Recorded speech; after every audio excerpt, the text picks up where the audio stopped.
Ito ang reading mo, Libra. Welcome back to our channel. Naway nasa mabuti kayong kalagayan while watching the channel. Lista dyan na reading kayo ng balang magpalit ng situation nyo sa reading ko.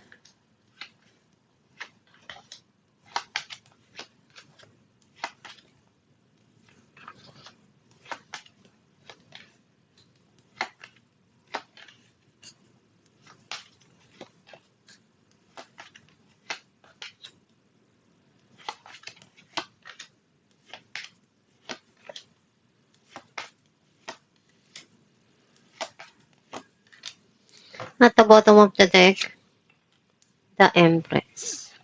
I feel like ang nasisense ko na energy mo, nagpapahalaga ka na sa mga pangangailangan mo para sa sarili mo, kung saan ka magiging masaya, at marami ka nang nare-realize ngayon na gusto mong makuha para sa sarili mo at marami ka nang natutunan sa mga nangyari sa buhay mo.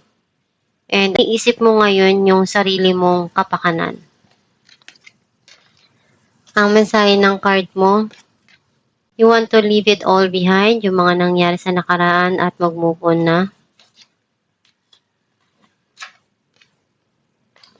May bago kang journey na tatahakin o sisimulan. You feel connected pa rin dun sa past. Some of you, may obsession and addiction dito na kaya mo nagagawa yun dahil nagiging masaya ka dun. Or nandun pa rin na hindi mo pa rin makalimutan yung past person mo dahil isa siya sa taong minahal mo at hindi mo makalimutan yung mga pinagdaanan nyo. May mga opportunity na dumarating sa buhay mo pero hindi mo alam kung ano yung pipiliin mo o kung ano yung umpisahan mo. You feel undecided kung ano yung dapat mong gawin ngayon.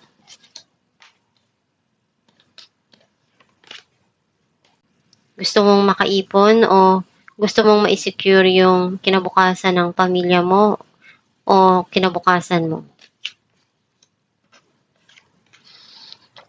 Nagkaroon na ng end of cycle yung mga nangyari sa past. Ngayon, may darating na new cycle sa buhay mo, which is andoon yung harmony and peace of mind. May mga alaala sa nakaraan na hindi mo mabitawan kasi naging masaya ka dun. And yung memories na yon, nagiging inspirasyon mo yon para magpatuloy sa buhay. Mga sitwasyon na kailangan mong itama o ikaw yung itatama ng isang tao dun sa isang pagkakamali mo na hindi naman ganong kalaki. Meron kang justice na gusto mong makuha. Some of you, clarity na darating doon sa sitwasyon. Unti-unti ka nang mag-heal doon sa mga pinagdaanan mo. Some of you, may gusto kang puntahan o gusto mong lumipat ng lugar o tirahan. Minamanifest mo na magkaroon ng pagbabago sa buhay mo. Magkakaroon dito ng biglaang sitwasyon sa buhay mo. Either darating na bagong opportunity sa'yo na ikagrab mo or may mensahe ka dito na marireceive through chat, text, or email. Clarify natin ang 8 of Cups, the Chariot, and the Moon. You're keeping it to yourself kung ano yung mga pinagdaanan mo sa nakaraan. Clarify natin ang the Fool,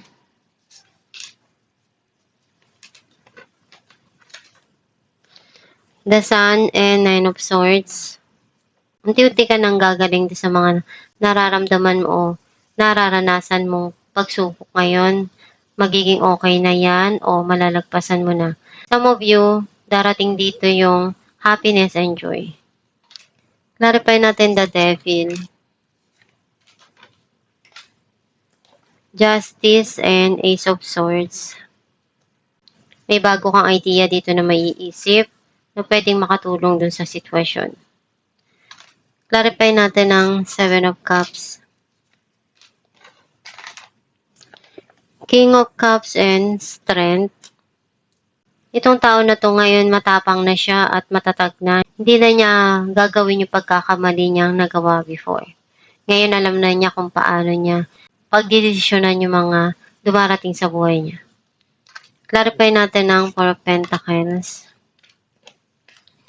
Two of Wands and Eight of Wands. Marami ka pang plano para sa kinabukasan mo. Para sa'yo, kung ano opportunity na ibibigay sa'yo, igagrab mo yun. Clarify natin ang Wheel of Fortune. The Devil and Knight of Wands.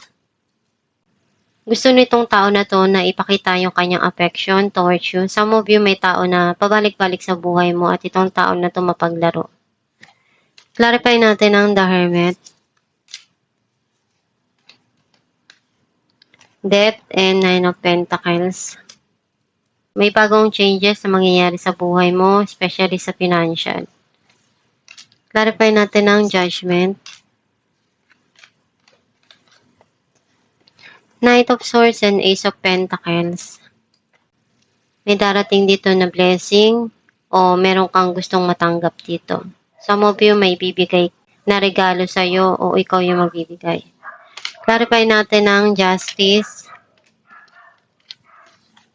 Ten of Cups and Four of Cups. May offer ditong darating na magpapasaya sa'yo. And matagal mo na itong gustong makuha. Clarify natin ang Six of Swords. Three of Wands and Page of Cups. May iniisip kang gawin dito o puntahan. Some of you may darating na travel. Clarify natin ang The World. Some of you may long distance na relationship dito. Queen of Wands and Queen of Cups. Very emotional ka and sensitive. Gusto mong may paramdam sa iyo yung pagmamahal. Some of you, sometimes may mga sitwasyon na nagdadamdam ka o nasasaktan ka. And hinahanap mo palagi yung pagmamahal na gusto mong maibigay sa iyo. Clarify natin ang Eight of Wands. Ace of Cups and Five of Wands. Kung ano yung pagkukulang pupunuan mo. May mga time na nag-struggle ka o feeling mo may conflict dun sa situation. Kung kaya mong ayusin, aayusin mo.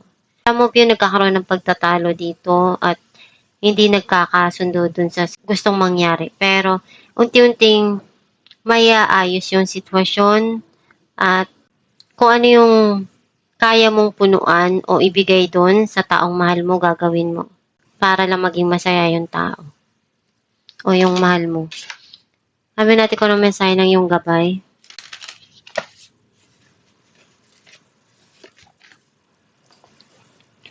Change in direction. The changes you are experiencing are divinely directed by your newborn willingness to open your heart to love and our guidance.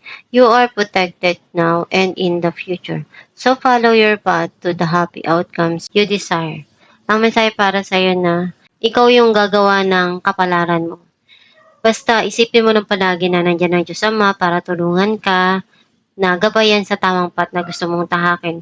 Huwag kang basta susuko sa mga pinagdadaanan mo at pag-isipan mong mabuti lahat ng desisyon na gagawin mo. Dahil sa'yo din babalik lahat ng mga desisyon na gagawin mo sa buhay. Basta magpakatatag ka lang palagi at harapin mo yung mga dumarating sa buhay mo at huwag kang susuko. At itong yung reading Libra, kung nak-resonate ka, kindly comment down below. Thank you for watching. Guys, meron po tayong binibenta na Aram Herbal Oil na makakatulong sa sumasakit na ugat o kumakati na varicose vein sa kamay man o sa paa. Ipahid sa gabi bago matulog at i-massage. And nakakatulong din siya na mag-fade ang iyong varicose vein. Ipahid 2 times a day at i-massage araw-araw. Gawin mo ito araw-araw para mag-fade yung varicose mo. Kapag masakit yung kamay mo, pwede mo rin siyang ipahid sa gabi at i-massage mo para pagising mo sa umaga, marirelip na yung pain na naramdaman mo. Pwede kayong umorder sa Shopee or sa Facebook. Meron po tayo dong page na Star Shines. i-message nyo lang yon or mag-check out kayo sa Shopee.